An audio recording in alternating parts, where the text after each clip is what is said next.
아, 안녕하세요. 암양코딩입니다. 오늘은 우리가 이제 앞전에 이제 게임뷰, 씬뷰까지 구현을 해놨었고, 음, 어느 정도 이제 에디터상에 여러 가지 기능들이 추가가 되기 전이지만 전체적인 틀은 다 구성이 되어 있는 상태였습니다. 그래서 더 이제 진행이 되기 전에 DX11에서 DX12로 전환하는 시간을 가질 겁니다.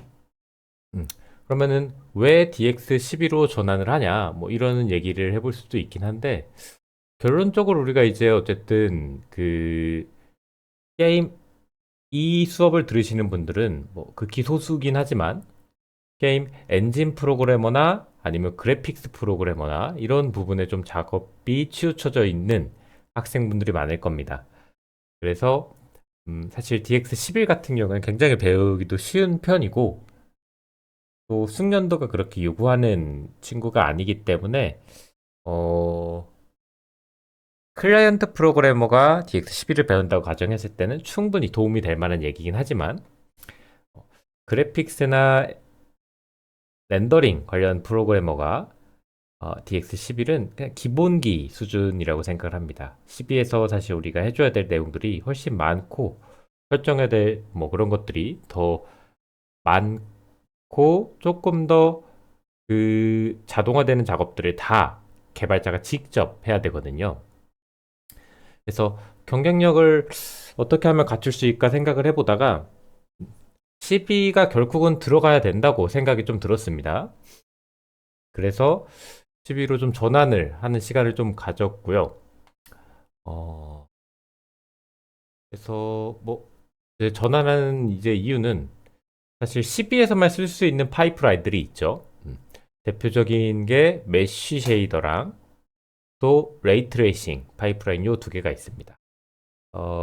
기본적으로 웬만한 게임의 모든 거의 기능들을 레스터라이제이션에서 처리를 하지만 조금 더 고급적인 기술, 조금 더 특별한 기술들이 이제 들어간다고 했을 때 이 친구들이 결국은 우리가 한 번은 또 다뤄봐야 될 주제라고 생각을 합니다.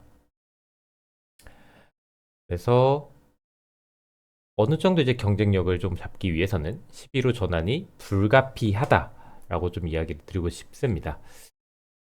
그래서 11 코드를 GitHub에서는 바로 넘기진 않았어요. 좀 과정을 쪼개놨습니다. 제가 GitHub에 기에서는. 그래서 10이라고 11을 이렇게 클래스를 두 개 나눠서 인터페이스를 분리를 살짝 해서 보여둔 다음에, 그다음에 이제 12에서 사용되는 뭐 그런 이제 라이브러리들을 추가해주는 뭐 그런 것들을 좀 가졌고요. 그리고 그다음에 이제 12에서 어떻게 물체를 그리는지 해서 삼각형 그리기까지가 구현이 돼 있다고 보시면 됩니다. 뭐 한 요쯤에서 여기까지죠. 생각보다 좀 많은데 우리가 12를 한 번은 진행을 해야 된다. 12 진행을 하시기 전에 음, 설치해야 될 패키지들이 있습니다.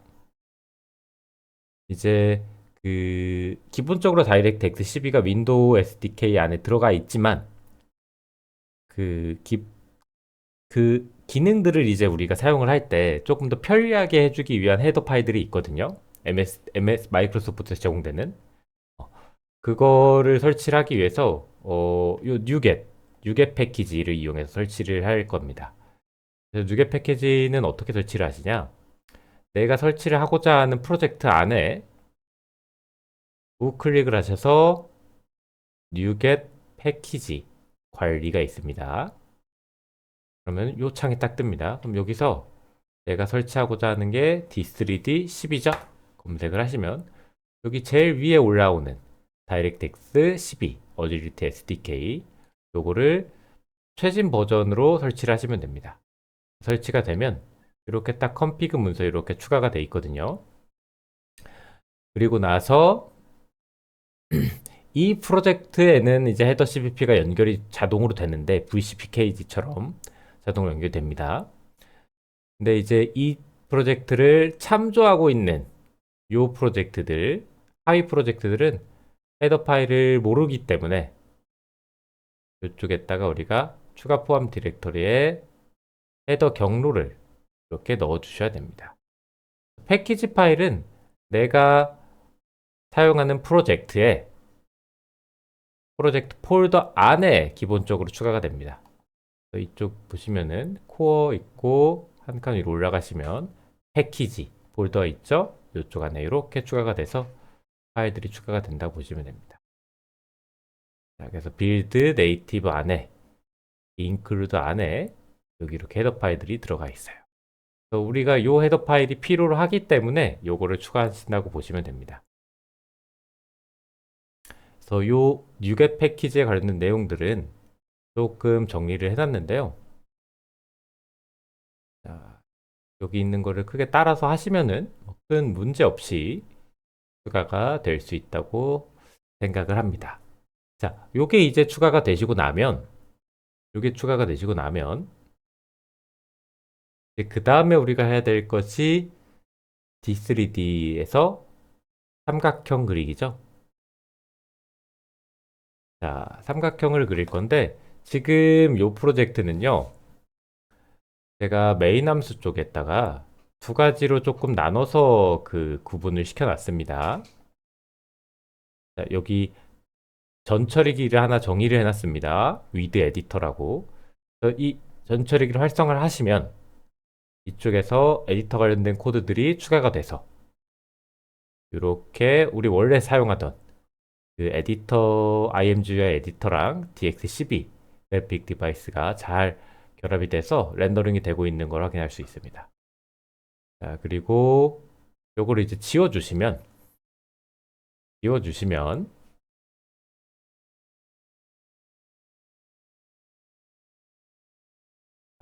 에디터는 이제 빌드에서 제외가 돼가지고요. 그냥 원래 DX12로 이용한 삼각형 그리기가 실행이 됐다고 보시면 됩니다. 자, 그래서 일단은 에디터 거는 제외를 한 상태로 삼각형 그리기를 먼저 설명을 드릴 겁니다. 그리고 나서 에디터 거를 설명을 드릴 건데 자, 하나씩 한번 코드를 정리한 걸 봐보도록 하겠습니다. 자, 우리 DX11에서도 마찬가지였지만 제일 먼저 그래픽 디바이스 객체를 생성을 해줘야 되죠. 그래서 그래픽 디바이스 객체가 여기 이니셜라이즈 생성자에서 이렇게 추가가 되고 있습니다. 크리에이트 디바이스 안에 들어가시면 기본적으로 이제 우리가 그 디버그 그래픽 디버깅이 사용이 가능하게끔 해주는 명령어가 들어가고요. 그렇죠? 그리고 우리 그래픽 디바이스 팩토리 기억나시죠? 그 팩토리도 객체를 생성을 해주고 그리고 요 use wrap device 이 친구는 뭐냐면요. 만약에 그래픽 카드가 없는 윈도우 프로그램일 수 있잖아요. 그러면은 CPU 기반으로 여기 렌더링을 하겠다는 옵션이라고 생각하시면 됩니다. 그래서 이쪽으로 이제 넘어오면은 그래픽 카드 정보가 그래픽 카드를 장착이 되어 있는 컴퓨터여서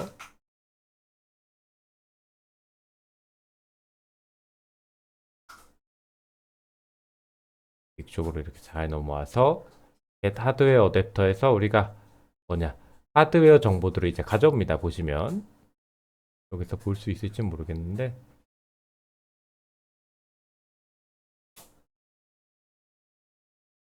안쪽에서 한번 봐볼까요? 자, 이렇게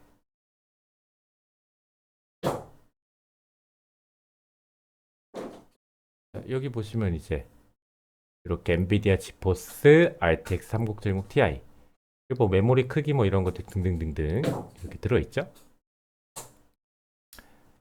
그래서 이렇게 디바이스 생성하는 이 과정입니다. 그래서 그래픽 디바이스는 뭐 다 잘 알고 계시는 정보들이죠.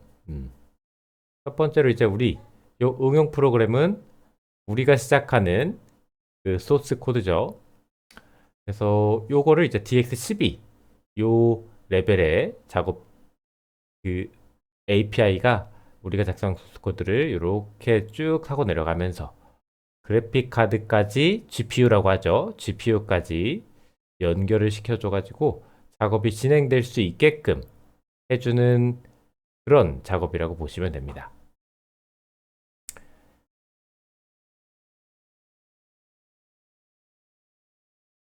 자, 그래서 이 팩토리만 조금 우리가 봐주면 되는데요. 이 팩토리가 하는 일들이 대표적인 게 뭐냐? 자, 아까 안에서 내부에서 봤죠? 그래픽 카드의 정보. 우리가 RTX 3070 Ti라는 그 정보를 가져왔었죠? 그리고 모니터 정보, 하드웨어 정보들 관련된 것들을 그 접근해서 가져올 수 있다고 생각하시면 됩니다. 그래서 웬만하면 뭐 그런 것들이 진행할 수 있겠죠. 우리가 레이트레이싱이나 또는 뭐 메쉬 쉐이더 이런 것들을 사용하려는데 그래픽 카드가 1000번대다. 그러면은 제공이 안 되는 기능일 수 있잖아요. 그런 거 이제 체크해주는 용도로 사용을 해볼 수도 있고요. 자, 그래서 어댑터 이렇게 선택을 해주시고요. 하드웨어를 쓸지 아니면은 우리 소프트 렌더링을 해서 CPU를 쓸지 그리고 디바이스 생성해주는 내용들 이렇게 정리가 되어 있습니다. 뭐 크게 어려운 내용이 아니라고 생각합니다. 자, 그 다음에 볼 게 이제 이쪽에서 보시면 자, 우리가 그 다음 만들어야 될 게요. 커맨드 큐입니다. 커맨드 큐. 커맨드 큐는 뭐냐? 여기 지금 보시면은 커맨드 큐가 뭐 이런 식으로 리스트 타입들이 존재를 합니다. 커맨드 큐. 그 우리가 EX11에서는요. 그냥 뭔가 물체를 그릴 때 그냥 드로우 인덱스 또는 드로우 함수를 호출해 갖고 물체를 바로 그려줬거든요. 근데 12에서부터는 명령어가 분리가 되어 있습니다. 자, 그게 이제 정확히 무슨 말이냐? 요렇게 요렇게 우리가 이용해서 물체가 그려진다고 보시면 됩니다.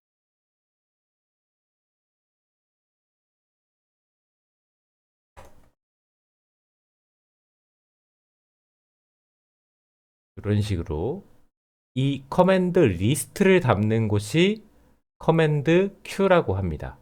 GPU한테 나 이러이러한 명령어들을 그려줘 라고 이렇게 명령어들을 담는 공간이에요. Q는. 그래서 들어온 순서대로 하나씩 Q는 선입 선출이죠. 먼저 명령어들이 나가서 실행이 된다고 보시면 됩니다. 이 커맨드 리스트들이. 그래서 커맨드 Q를 간단하게 우리가 좀 생각을 해보면 손님이 음식을 요청합니다. 이 음식이 우리가 최종적으로 그려질 화면, 렌더링 될 화면이에요. 그러면은 주문서가 주문 대기열에 막 올라가죠. 주방 같은 데 보면 이렇게 주문서가 딱딱 나와가지고 그 주방에 이렇게 붙여 놓잖아요. 그렇죠. 그래서 한쪽으로 쭉쭉쭉 빼 나가잖아요. 그렇죠. 이 주문서 대기열 여기를 커맨드 Q라고 보시면 돼요. GPU의 명령어들을 모아놓은 큐죠. 그럼 여기는 이제 뭐 예를 들어서 이쪽 주문서에는 여기 파스타 한 개랑 피자 하나, 여기는 리조또 하나랑 피자 하나 이렇죠. 그러면은 여기 안에 들어간 이 파스타 하나, 피자 하나 요것들이 커맨드 리스트예요. 이 리스트들을 하나의 주문서 큐 안에다가 담아가지고 이 리스트 하나, 리스트 하나, 리스트 하나, 리스트 하나, 리스트 하나 그리고 이 안에 들어간 이뭐 파스타 하나, 피자 하나 이게 이제 커맨드죠. 하나의 커맨드 이쪽 커맨드입니다. 제출을 한다고 보시면 됩니다. 나 이런 명령어를 실행해줘 라고 명령서를 주는 역할이라고 보시면 돼요. 수합체에는 사실 너무나 다 잘 알고 있는 것들이죠. 우리 저기 뭐야 컴퓨터에 그 모니터 화면이 있잖아요. 그걸 이제 접시라고 생각을 해보세요. 내 접시 안에는 하나의 음식밖에 못 담아요. 그래서 나는 접시 두 개뿐인데 내가 가진 접시 두 개뿐인데 하나를 건네주고 그리고 이쪽 걸 또 차려서 이쪽 걸 또 건네주고 이게 돌아오면 또 이쪽 걸 다시 그리고 담아서 건네주고 이것들을 계속 반복하는 그런 것들을 이제 우리가 스왑 체인이라고 볼 수 있습니다. 간략적으로 좀 설명을 한 거고 자세히 좀 보도록 하겠습니다. 커맨드 큐 안에는요 이렇게 커맨드 리스트들이 들어갑니다. 그리고 그 커맨드 리스트 안에 여러 개의 커맨드들이 들어가 있게 되죠. 그리고 커맨드 명령어가 생각보다 이제 종류가 많죠. 뭐 리소스 커맨드 명령어가 있을 수도 있고요. 그렇죠? omset 렌더 타겟 이거 뭐냐 내 렌더 타겟을 이걸 바꿔주세요. 이런 거 이제 리소스 커맨드죠. 뭔가 그래픽 카드 GPU의 리소스들과 관련된 명령어들. 그리고 파이프라인 커맨드들이 있죠. 우리가 이제 뭐야 11에서 컨텍스트 이용해서 이렇게 제출했던 것들이죠. 나 인풋 어셈블러 세팅 이렇게 해주세요. 인덱스 버퍼, 버텍스 버퍼 세팅 이렇게 해주세요. 요 파이프라인 세팅된 관련 명령어들. 요거 이제 파이프라인 커맨드들이 있죠. 요 커맨드들을 커맨드 리스트 안에 담아서 최종적으로 커맨드 큐에 보낸 다음에 커맨드 큐에서 제출을 하면은 화면에 그려지는 겁니다.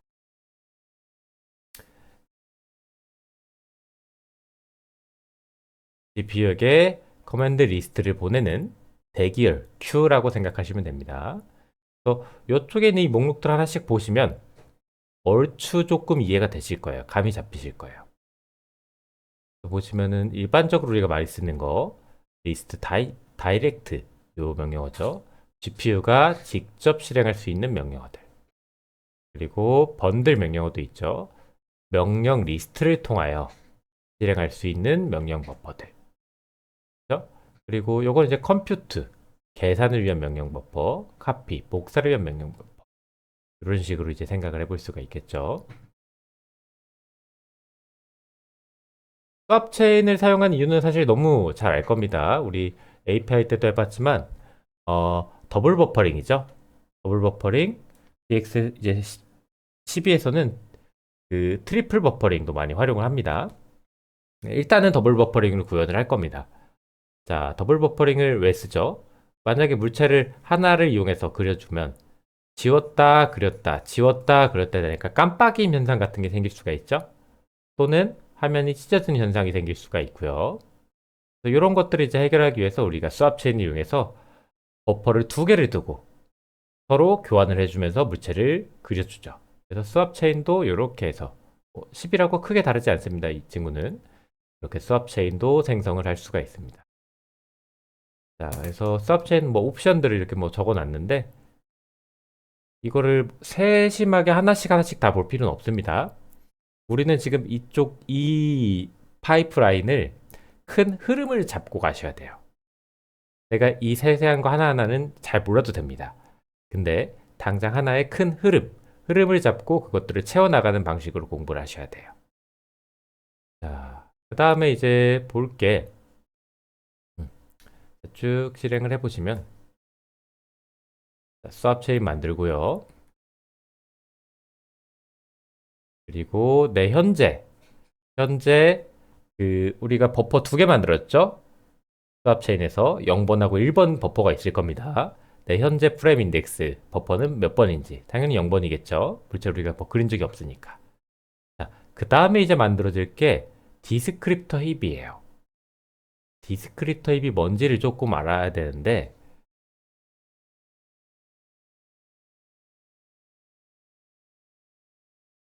디스크립터 힙은요. 우리가 GPU 상에서 리소스를 이렇게 할당을 하잖아요. 그 할당해 놓은 것들이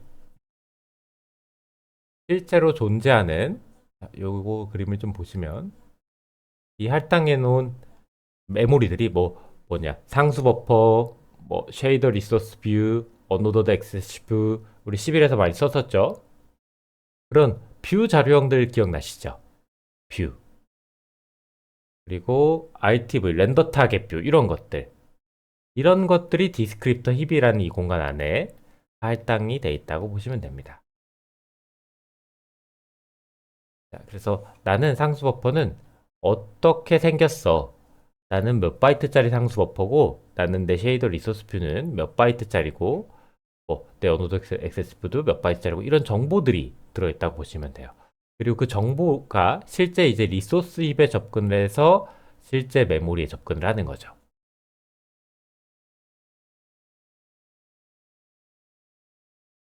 자, 그래서 GPU가 리소스를 사용할 수 있도록 서술자라고 뭐 표현을 하기도 하지만, 그냥 그 디스크립터 자체가 영어에서 무슨 뜻을 우리가 가지고 있죠?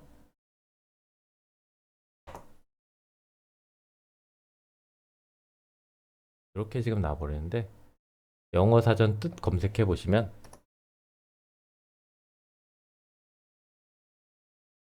기술자, 묘사자, 설명, 속성을 설명하는 거죠. 설명서라고 보시면 됩니다. 이 실제 메모리, 리소스 힙에 있는 이 메모리가 어떻게 생겼는지 그거에 대한 설명서가 들어있는 거예요. 그래서 디스크립터 힙을 만들 건데, 우리가 일단 바로 만들어야 될 게 렌더 타겟 뷰죠. DX11에서 기억나시죠? 렌더 타겟 뷰. 렌더 타겟 뷰를 설정을 하기 전에 렌더 타겟 디스크립터 힙을 만들어 줘야 됩니다. 렌더 타겟 뷰 디스크립터 힙을. 자, 그래서 몇 개짜? 두 개요. 그리고 더블 버퍼링이니까 두 개죠. 그리고 타입 들어있죠? 렌더 타겟 뷰, 뎁스 스텐실 버퍼, 뭐 이런 것들, 샘플러, 상수 버퍼, 쉐이더 리소스 뷰, 언어도 액세스 뷰, 이런 이제 옵션이 들어가는 거죠. 힙 타입. 그리고 디스크립트가 이렇게 생성해 줍니다. 그리고 이쪽에서 디스크립터 힙의 사이즈도 가져올 수가 있어요. 32. 그리고 이 디스크립터 힙을 실제로 우리가 사용을 하려면 핸들이 필요하거든요. 윈 API 때 핸들 같은 거 기억하시죠? 그래서 그 핸들도 여기에다가 이렇게 받아서 저장을 해 놓습니다. 자, 기본적으로 두 개죠. 우리가 렌더 타겟 뷰 자체는 하나가 같은 렌더 타겟을 그 같은 자료형일 거기 때문에 이 렌더 타겟 두 장이 만들어진다고 해봅시다. 그러면은 이 친구가 서로가 뭐 다른 크기의 렌더 타겟일 거가 아니잖아요. 수압 체인에서 만들어진 이 최종 렌더 타겟이. 그러니까 디스크립터 힘은 RTV 디스크립터 힘 하나만 만들고 이렇게 볼 수 있겠죠.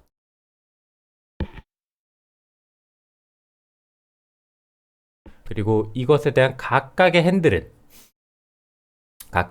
하나씩 따로 들고 있어야 됩니다. 그래서 이쪽에서 자, 렌더 타겟에 접근을 해서 수압 체인에 렌더 타겟을 가져옵니다. 그리고 가져와서 거기에다가 우리가 디스크립터 힙 핸들을 이렇게 저장을 해줍니다. 핸들을 가져와서 저장을 해주고 그리고 그 핸들로 나 이 렌더 타겟을 다룰 거예요 라는 이제 설명서 디스크립터 힙을 만들어 줍니다. 그리고 나서 이 친구의 지금 핸들을 가져왔어요. 첫 번째 0번째 거. 그 다음에 이제 이 친구 거 가져와야겠죠?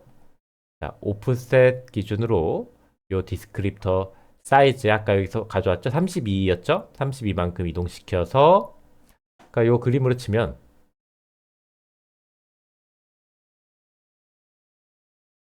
자, 여기 있는 거 읽었던 거를 이제 이 다음 거 읽어야겠죠? 음. 아니면 여기 있는 거 읽었던 거를 이 다음 거 읽어야겠죠?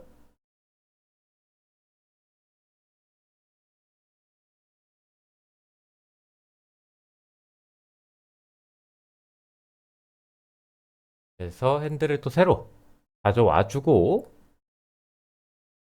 또 두 번째 우리가 스왑 체인 번째 수압 체인의 렌더 타겟에 요것들을 핸들을 또 가져와서 세팅을 해줍니다. 그리고 렌더 타겟 뷰 생성을 해주고요. 우리 DX11에서는 렌더 타겟 뷰를 하나만 만들었어야 됐습니다. 근데 12에서는 기본적으로 멀티 프레임 구조이기 때문에 내 렌더 타겟이 두 장이면 두 개 만들어 주셔야 되고요. 내가 만약에 트리플 버퍼링을 쓴다. 세 장을 이용해서 수압 체인을 한다. 그러면은 세 개를 만들어 주시는 게 좋습니다. 자, 그래서 마찬가지로 이제 create command allocator. 아까 우리 요쪽 그림 기억나시나요? 자, command allocator.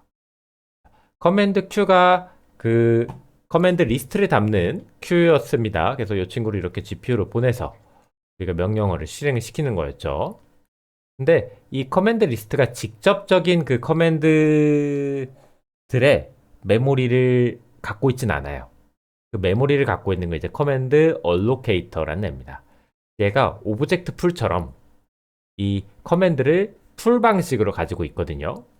내가 어떤 명령어들을 이제 쓰면 얘는 이렇게 있어. 그러면 이렇게 갖다 쓰고 너는 얘 이렇게 써? 나 갖다 쓰고 이렇게 진행이 됩니다. 그래서 이 친구도 기본적으로 뭐 하나만 만들 수도 있지만 멀티프레임 구조에서는 서로 따로 하나씩 관리하는 게 유리합니다. 그래서 커맨드 얼로케이터도 우리가 두 장의 렌더 타겟을 쓰고 있기 때문에 그렇죠? 두 개를 만들어 주시면 됩니다. 이 프레임 컨텍스트 안에다가 제가 이런 식으로 커맨드 얼로케이터를 넣어놨습니다. 그리고 fence value 나중에 이제 CPU, GPU 간의 동기화 작업이 필요한데 그것도 한 묶음으로 가지고 있어야 돼서 이 안에 이렇게 넣어놨습니다. 자, 그래서 두 개 만들어 주시면 됩니다. 자, 이렇게 하면 일단 다 끝나는데 그 기본적인 것들이 끝나는데 그 이 친구는 뭐냐? IEM GUI를 우리가 어쨌든 붙일 거잖아요. 그리고 실제로 이제 이 예제에선 붙었고요. 그 붙은 IEM GUI를 사용을 하려면 그 쉐이더 리소스 뷰 디스크립터 입을 하나를 더 생성을 해주셔야 됩니다. 왜냐면 IMGUI 내부에서 자체 쉐이더를 사용을 해요. 그래서 앞전에 이제 있는 거랑 이 친구 거랑은 디스크립터 앱이 서로 분리가 되어야 충돌이 방지가 됩니다. 게임에서 쓰는 srv 힙과 IMG에 쓰는 srv 힙이 분리가 돼야 충돌을 방지할 수도 있고요. 그리고 독립된 힙에서 관리하는 것이 서로 간에 영향을 안 받고 깔끔하게 구현이 될 수 있습니다.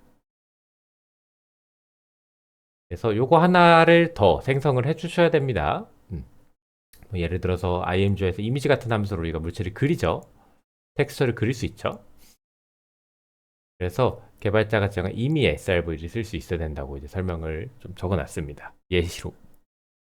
모든 srv를 GPU에 접근 가능하게 하려면 discrete flag도 shader visible로 옵션을 해서 설정을 해주셔야 됩니다. 그래서 이쪽 보시면 shader visible로 제가 옵션을 바꿔놨죠. 자, 그래서 이 친구는 그냥 처음에 한번 의무적으로 만든다고 생각하시면 돼요. IMG에 쓰려면.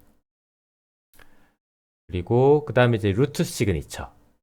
그러면 우리가 아까 디스크립터 힙이라는 그 공간 안에 그쵸? 이렇게 설명서들이 들어있고요. 그리고 이 설명서에 따라서 가면 리소스 힙 안에 이 버퍼들이 실제 메모리가 할당이 돼 있죠. 버퍼 또는 뭐 텍스처들이. 자, 근데 이제 얘를 이제 우리가 어떻게 디스크립터 힙을 어떻게 접근해서 사용을 하냐라는 거예요. 자, 그게 이제 루트 시그니처입니다.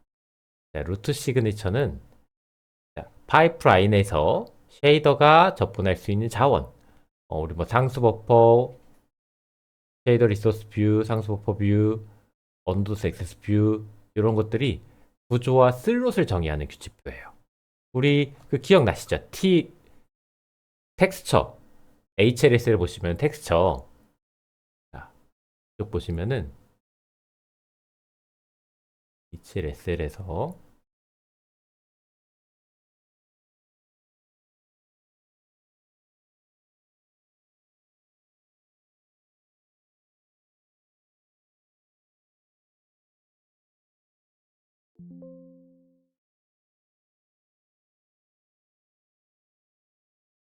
여기 T0, T5 해서 이 GPU 메모리, 이게 레지스터 번호였죠. GPU 이 레지스터 번호 메모리, 요거 사용했던 거 기억나시죠?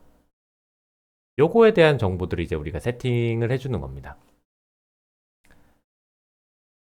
보시면 이렇게 나는 U1, 나는 B0이야, 나는 뭐 T0이야, 이런 정보들이 이제 요 루트 시그니처 안에 들어가 있다고 보시면 됩니다. 그리고 이 친구가 너는 어떤 디스크립터야? 어느 도스 SSB네? 너는 상수 버퍼네? 뭐 이런 것들 관련된 정보들이 쭉 들어있다고 보시면 돼요. 그렇죠?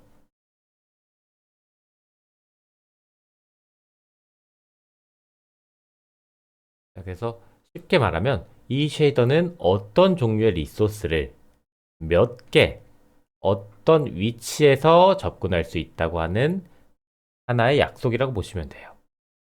그래서 만드실 때, 자, 여기 보시면은 일단은 인풋 어셈블러, 인풋 레이아웃, 요 정보를 우리가 루트 시그니처를 만들어 주죠.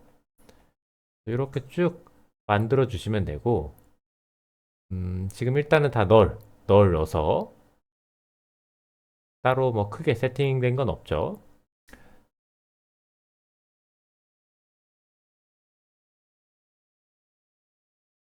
자, 이렇게 루트 시그니처도 만들어 주고요. 그리고 요거 이제 우리 버텍스 버퍼 만드는 거죠. 버텍스 버퍼, 버텍스 쉐이더, 픽셀 쉐이더. 요거는 뭐 DX10이라고 큰 차이가 없습니다. 이제. 이렇게 똑같이 요 함수 이용해서 만들어 주시면 되고요. 그리고 나서 이 루트 시그니처가 이 파이프라인 스테이트, PSO라고 하는 파이프라인 스테이트 요 안에 들어갑니다. 파이프라인 스테이트 오브젝트 뭐 이런 얘기를 하거든요. 그래서 우리가 DX11에선 그냥 콘텍스트에다가 쭉 세팅만 해주면 알아서 그냥 하나의 콘텍스트로 그냥 다 그려지는 뭐 그런 느낌으로 돌아갔죠. 근데 DX12에서는요, 기본적으로 병렬 처리를 권장하기 때문에 파이프라인 스테이트를 같이 쓰기가 어렵습니다. 구분을 시켜놔야 돼요. 내가 이쪽 스레드에서 물체를 그릴 거고 이쪽 스레드에서 물체를 그릴 겁니다. 근데 11처럼 하나의 컨텍스트에다가 파이프라인 세팅해 놓고 쓰는 방식을 한다면 내가 만약에 여기서 물체를 그리다가 얘가 이렇게 세팅이 바뀌어 버리면 얘한테 영향을 줄 수가 있어요. 그쵸? 그렇기 때문에 애초에 요거를 이 파이프라인 스테이트를 객체로 따로 만들 수 있게 제공을 해줍니다. 그리고 각각의 물체를 그릴 때 이것들을 따로 사용해버리면 병렬 처리에 관련해서 서로 문제 생길 것들이 전혀 없죠. 그래서 이렇게 파이프라인 스테이트가 추가가 되었습니다. 요거 세팅 쭉 해주시면 되고요. 뭐 버텍스 쉐이더, 픽셀 쉐이더, 우리가 DX11에서 컨텍스트에서 하던 작업들을 그냥 쭉 한다고 보시면 됩니다. 그리고 뭐 디폴트 값으로 일단 놓았습니다. 블렌드랑 레스토라이제이션, 뎁스 버퍼 스텐실 안 쓰고요. 그리고 파이프라인 스테이트까지 만들어 주시면 됩니다. 파이프라인 스테이트 만들 때 내 자원 어떻게 쓸 거야? 내 자원은 요 정보 아까 있었죠? 루트 시그니처.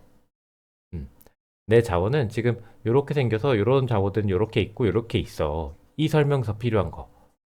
그리고 메모리는 이렇게 제공이 되어 있어. 이 정보가 우리 루트 시그니처를 통해서 만들었었죠. 그래서 이 루트 시그니처도 같이 넣어주셔야 됩니다. 내 쉐이더 리소스를 어떻게 구성이 되어 있고 어떤 쉐이더 리소스가 존재하고 어떻게 쓸 건지 그것까지 넣어서 만들어 주시면 돼요. 그렇게 파이프라인 스테이트가 만들어지고 난 다음에 커맨드 리스트를 이제 만들어 주시면 되거든요. 커맨드 리스트를 일단은 이 친구도 여러 개를 만들어 쓸 수 있지만 일단은 하나만 만들어서 사용을 하겠습니다.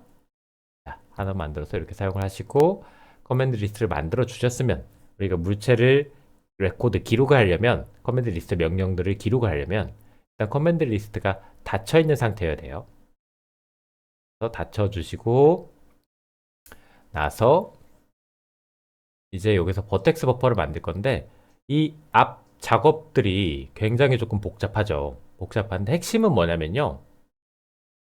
디바이스는 우리가 뭐 사실 10이라고 큰 차이가 없고, 핵심은요, 요거예요, 요거. 여러분들 딱 요것만 기억을 하시면 돼요. 루트 시그니처를 통해서 뭔가가 시작을 한다는 겁니다. 자, GPU 자원에 직접 접근하지 않고, 그쵸? 루트 시그니처, 디스크립터 테이블, 그리고 디스크립터 힙, 그리고 실제 GPU, 리소스. 여기 이제 리소스 힙이었죠, 아까? 요렇게 간접적으로 접근을 한다는 거예요. 자, 파이프라인 스테이트까지 쭉 설명해 드렸고, 자, 그리고 나서 이제 커맨드 리스트 만드는 거였죠. 자, 커맨드 리스트가 이제 직접적인 명령이 들어가는 친구라고 보시면 됩니다. 그래서 이 친구가 조금 이해가 쉽게 하려면 이 친구에서 사용되는 함수를 우리가 조금 보면 되는데, 이런 것들 보면 됩니다. 이런 것들. 함수 보시면 실제 커맨드 리스트가 어떻게 렌더링 될 때 사용되는지 쭉 보시면요. 자, 이런 명령들 들어가 있죠. 아까 제가 잠깐 보여드렸지만 뷰포트 세팅, 그리고 렌더 타겟 세팅, 렌더 타겟 뷰 클리어. 우리 컨텍스트 이용해서 했던 작업들이죠. 딕스11에서. 그래서 이쪽에 아까 제일 처음에 요 그림이 있었죠. 요 그림.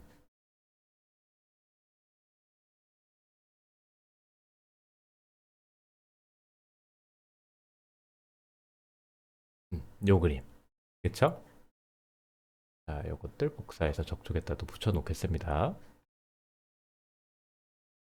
커맨드 리스트.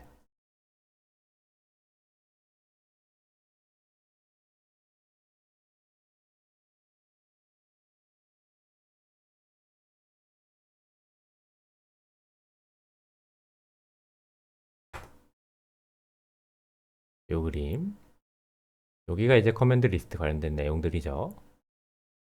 자, 그래서 커맨드 리스트 리셋해서 초기화 해주시고 사용을 해주셔야 되고, 그리고 이제 레코드 작업이죠. 뭐 드로우, 클리어, 리소스 베리어, 여기 있는 명령어들, 대표적인 것들.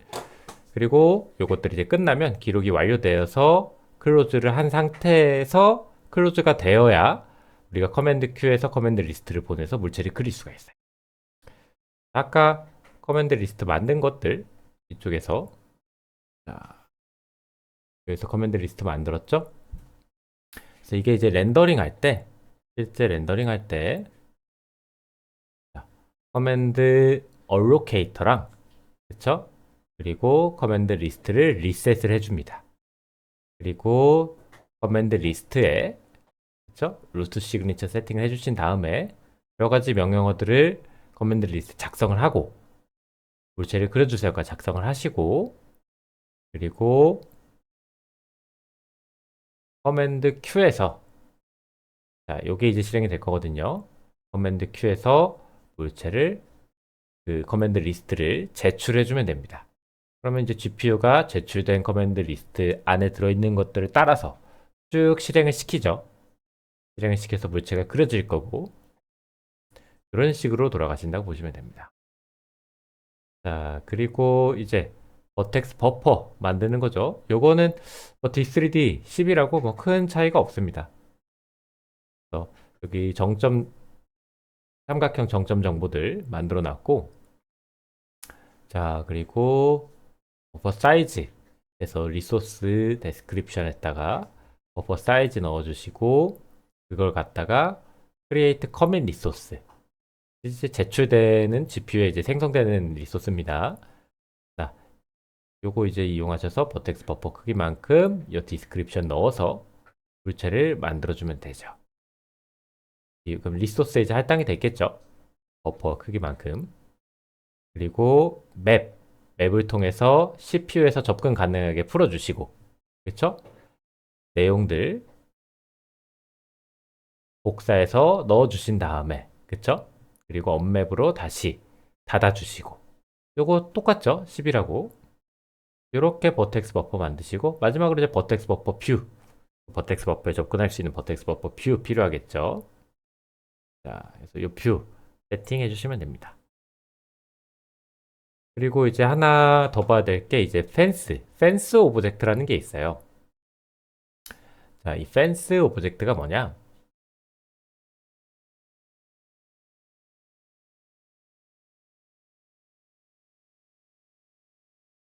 자, 기본적으로 CPU랑 GPU가 병렬로 실행을 합니다. DX12에선. 그렇죠?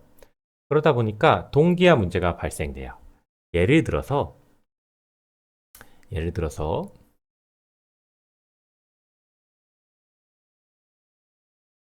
멀티 프레임이었죠. 백버퍼가 두 개가 있었죠. 우리가 0번, 1번. 여기에 물체를 그리고 있어요. 그리고 있습니다. 그리고 이쪽에 물체 그리는 거를 커맨드 리스트에서 제출을 했어요. GPU가 열심히 그리고 있겠죠. 쭉쭉쭉쭉 물체를 그리고 있습니다. 근데 아직 그림이 끝나지 않았는데, 자, 끝나지 않았는데, 예를 들어서, 뭐, 이쪽에서 얘를 사용한다고 했을 때, 접근해가지고, 요것들을 뭐, 그, 커맨드 리스트나 또는, 뭐, 커맨드 얼로케이트나 뭐, 이런 것들을 접근해서 또 사용을 한다고 봐보세요. 그러면 집에서 아직 작업 중인데, CPU가 또 한 번 이 친구를 사용하려고 하는 거죠. 왜? 나는 멀티 프레임 구조니까 병렬이니까 한 번 더 그릴 거거든. 뭐 이런 식으로. 그러다 보면은 이 작업이 끝나지 않았는데 이제 CPU에서 이쪽과 GPU에 접근하려고 하니까 뭔가 우리가 메모리 충돌이 생길 수도 있고요. 그렇죠? 여러 가지 문제점들이 또 많이 생길 수가 있습니다.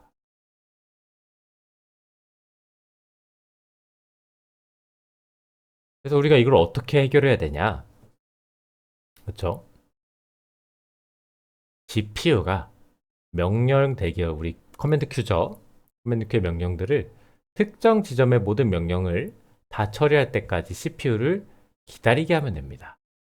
그 fence는요, 그 동기화를 하기 위한 오브젝트라고 보시면 돼요. 그래서 D3D12에서는 이렇게 fence로 아예 제공을 해줍니다. GPU, CPU 동기화를 우리가 직접 관리를 해줘야 돼요.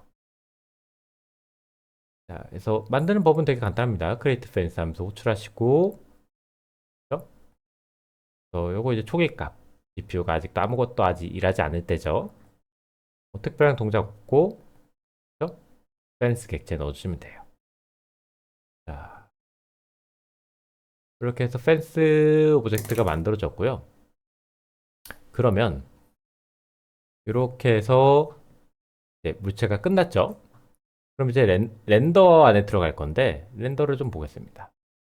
자, 그리고 실행하기 전에 그렇죠? 펜스 오브젝트를 통해서 혹시나 우리가 그 어떤 작업들을 진행을 하고 있나 없나 한번 확인을 하고 혹시나 있다면은 요거 동기화 wait for single 오브젝트로 CPU를 멈추게 시킵니다. 근데 아직 없죠? 바로 내려왔죠? 그거 뭐 방어 코드를 일단 하나 넣어놓은 거고요. 그리고 나서 이제 렌더를 할 건데, 자, 렌더 가보시죠. 그리고 일단 씬 렌더링 싹 그 주석 처리해놨습니다.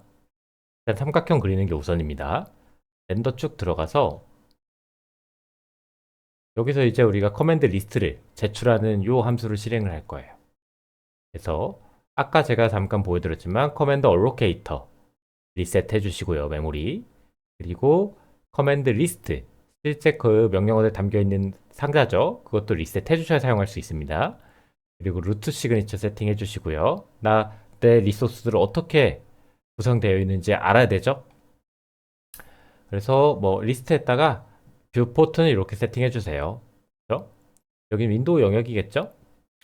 그리고 베리어를 걸어 주셔야 됩니다. 베리어. 자, 이 베리어가 왜 걸려 있냐? 베리어가 왜 걸려 있냐? 지금 내 수압 체인이 처음 만들어졌을 때는 프레젠트 상태로 화면에 그려지는 그 그릴 때 상태거든요. 리소스가. 이 리소스로 화면에 최종적으로 그리는 상태입니다. 근데 내가 여기에 물체에다가 뭔가 그리려면 얘가 프레젠트 상태가 아니라 렌더 타겟 상태가 돼야 돼요. 그러니까 예전에는 이제 그냥 신경 안 쓰고 드로우 함수 호출하면 알아서 그려줬는데 지금은 요 프레젠트 상태랑 렌더 타겟 상태 두 개를 내가 구분해 가면서 사용을 해야 됩니다. 그래서 요거 리소스 밸류 트랜지션으로 요 상태를 바꿔줍니다. 바꿔주시고 그리고 나서 우리가 물체를 세팅해 주거나 그려 주거나 하는 작업들을 해줘야 됩니다. GPU 자원이 정확히 어떤 용도로 사용될지도 우리가 명확히 정해줘야 된다는 겁니다. DX12에서는요. 그리고 나서 렌더 타겟 세팅해 주시고 렌더 타겟으로 바꿔놨으니까 뭐 이런 것들 클리어 렌더 타겟 비용해서 물체 지워주시고 렌더 타겟 지워주시고 뭐 이런 것들 충분히 사용이 가능하죠. 물체 그려지는 것까지. 자, 이렇게 해서 드로우 리스트를 커맨드 리스트 호출을 하시고 나서 그 다음에 요걸 일단 분리해 놨거든요. 클로즈 커맨드 리스트에서 아까 작성한 커맨드 리스트를 닫아 주셔야 돼요. 닫기 전에 우리가 렌더 타겟 바꿔놨던 걸 다시 프레젠트 상태로 돌려야겠죠. 그리고 커맨드 리스트 닫아 주시고 나서 커맨드 Q에다가 제출을 해주시면 됩니다. 이런 식으로 커맨드 Q에다가 우리 커맨드 리스트를 제출해서 물체를 그려주세요 하는 거예요. 제출이 됐으면 그 다음에 이제 프레젠트 함수로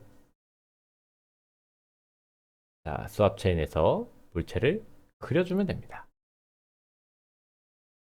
그리고 나서 다 중요한데 물체가 이제 다 그려지고 나서 요 작업이 필요해요. 아까 우리 펜스 오브젝트 만들었었죠? 펜스 오브젝트. 자, 커맨드 Q한테 물체를 그려달라고 우리가 그 요청을 했습니다. 커맨드 Q 제출했고 프레젠트까지 호출했죠. 마지막으로 이제 받을 게 뭐냐? 펜스 작업이거든요. CPU, GPU 동기화. 자, 현재 프레임의 커맨드 처리를 끝날 때까지 기다리고 다음 프레임으로 넘어가게끔 이 펜스가 동기화를 해줘야 됩니다. 그래서 여기를 좀 자세히 보시면은 이 시그널 함수는요. 현재 프레임 작업이 끝나면 펜스 밸류를 여기까지 올려줘라고 신호하는 거예요. 그리고 이 값이 GPU 처리가 완료된 시점에 펜스 안에 내부 카운터가 존재를 해요. 그래서 그 펜스 밸류를 우리가 가져올 수가 있어요. 자, 그리고 뭐 이거 이제 다음 프레임 그리기 위해서 백버퍼 인덱스 바꿔준 거고요. 1번으로 바뀌겠죠? 자, 그리고 나서 만약에 내가 완료가 됐을 때 값이 내 현재 펜스 밸류보다 작다면 즉 아직 GPU에서 그려지는 작업이 끝나지 않았다는 얘기거든요. 그러면은 CPU한테 너 물체 그려줘 이거 명령을 못하게 막아야 됩니다. 우리가. 그래서 웨이싱글 오브젝트 이 친구가 브로킹이 걸려가지고 멈추게 됩니다. 그래서 멈추게 되고 이 부분이 이제 우리가 멀티프레임 구조에서 GPU가 앞선 작업을 끝날 때까지 기다리는 핵심 코드라고 보시면 되죠. 웬만하면 안 걸리는 게 제일 좋은 거겠죠. 그리고 이제 다음 프레임의 펜스 작업을 준비를 하는 거죠. 그래서 이것들을 좀 이렇게 우리가 그 그림과 함께 자세히 보시면은 CPU에서 커맨드 리스트 자원을 바인딩에 사용하죠. 그렇죠? 그리고 커맨드 리스트, 커맨드 Q 제출을 합니다. 그리고 CPU는 커맨드 Q에다가 시그널 명령을 보냅니다. GPU야, 이 명령이 다 끝나면 펜스를 하나 증가시켜줘. 근데 GPU는 아직 작업을 안 했지만 펜스 작업이 증가될 걸 이야기됐겠죠. 자, 그리고 이제 커맨드 리스트를 실행을 하면서 자원을 사용을 하겠죠. 처리가 완료되면은 펜스 값이 하나가 증가가 됩니다. 그럼 그 증가된 값이 내가 그 현재 값이랑 비교를 해서 작다라는 거는 아직 증가가 안 됐다는 거죠. 증가가 안 됐다는 겁니다. 그러면은 아직 그림을 그리고 있는 중이죠, 화면이. 그 그림이 끝날 때까지 기다려줘. 요 작업을 얘기하는 겁니다. 그래서 보시면 이 fence value가 어떤 식으로 증가를 하냐면요. 자, 여기를 이렇게 걸어보시면 하나씩 하나씩 증가를 합니다. 컨텍스트에 0과 1번의 fence value 2, 4죠. 그 다음에는 5, 4, 5, 6, 7, 8. 이해되시나요? 그래서 지금 우리가 그 렌더 타겟이 0번, 1번 두 개 있죠. 수압 체인에 들어가 있는 렌더 타겟 더블 버퍼링이 두 개 있습니다. 그 펜스 밸류 하나씩 번갈아 가면서 사용을 하는 거죠. 그려줘, 말하죠. 그려줘, 말하죠. 한 프레임 단위로. 그러면 이거 이런 식으로 작업하면은 뭐 잠깐 사이에 뭐 몇백만 프레임 이렇게 갈 수도 있지 않냐. 이렇게 생각할 수 있거든요. 한번 살짝 이렇게 걸어놨다가 보겠습니다. 그렇죠? 근데 요게 지금 보시면 자료형이 그 unsigned int 64거든요. 그러면은 unsigned int 64가 이게 실제로 그 다 채려면은 며칠이 아니라 엄청 큽니다. 못 채워요. 거의 몇 주일을 컴퓨터에 켜놔도 저 값을 못 채울 겁니다. 프레임 단위 아무리 많았다고 해봤자. 자, 그래서 이 친구 꼭 int 이런 거 쓰시면 안 되고 unsigned int 64 요거 사용하셔서 fence value 세팅해 주셔야 됩니다. 그렇죠? 자, 그렇게 해서 그 다음에 이제 렌더링이 또 호출이 될 땐 몇 번째 호출이 되겠어요. 자, 첫 번째에서는 우리가 보시면 0번째 프레임 컨텍스트에서 물체를 그리고 있거든요. 그 다음에는 1번째 컨텍스트를 그리고 있죠. 다시 0번째, 1번째. 그러니까 우리가 DX11에서는 하나만의 컨텍스트를 이용해서 쭉 그렸지만 이제 12부터는 이것들을 다 따로따로 관리를 한다고 보시면 됩니다. 우리가 11에서 사용한 그 컨텍스트 객체 있잖아요. 요 객체가 다 따로따로 하나씩 관리가 된다고 보시면 돼요. 물론 이제 DX11도 그 네버 안에서는 해줬겠지만. 그래서 이렇게 해서 DX12 삼각형 그리기 요거를 일단은 먼저 적용을 좀 시켜 보시고요. 조금 양이 많습니다. 양이 많고 복잡할 수 있어요. 근데 요거 제가 뭐 강의 1시간짜리 찍어서 올렸다고 해서 나도 그러면 1시간 이해해서 해야지 이렇게 하시면 안 됩니다. 저도 요거 1시간짜리 만들었지만 제가 요거 이해하고 학습하고 뭐 대략적으로 공부하고 물체 그려지는 데까지는 거의 일주일 가까운 시간을 소모를 했어요. 물론 이제 뭐 하루에 뭐 두세 시간씩 하긴 했지만 하루 종일 하진 않았습니다. 그래서 한 번에 뭔가를 만들려고 하시기보다는 이렇게 하나씩 조금 하나씩 봐보시면서 어떤 것들이 바뀌었고 내가 어떤 것들을 좀 적용을 시켜야겠다 이런 것들을 구분해서 그 DX12로 전환을 하시면 됩니다. 그리고 만약에 나는 뭐 그래픽스 개발보다는 그냥 그 게임 엔진 내부가 어떻게 돌아가는지 그 원리 정도만 알고 싶어요. 뭐 이럴 수 있잖아요. 그러면 요 DX12 전환하는 요 과정은 생략하세요. 생략하시고 제가 그냥 설명해준 수업만 보고도 11로도 충분히 구현이 가능하실 겁니다. 그래서 조금 뭐 어려울 수 있지만 천천히 하나씩 차근차근 진행해 보시면은 삼각형 띄우기 성공하시면 11대도 마찬가지였죠? 그러면 다 한 겁니다. 렌더링 파이프라인 이해하고 그 API로 렌더링 파이프라인 이용해서 물체를 그릴 수 있다. 그러면은 이 API 사용법은 거의 절반이 끝났다 보시면 돼요. 나머지는 확장의 개념이기 때문에 뭐 시간 조금 들이고 하면은 어느 정도 다 터득할 수 있는 부분. 이 처음에 초기화하는 작업들이 굉장히 익숙하지 않기 때문에 어렵다고 생각할 수 있어요. 한번 천천히 적용을 해보시고 댓글 통해서 뭐 질문 남겨주시면은 제가 또 답변해 드리도록 하겠습니다. 디스코드 댓글 뭐 이런 것도 이용하셔서 질문 남겨주시면 될 것 같습니다. 감사합니다.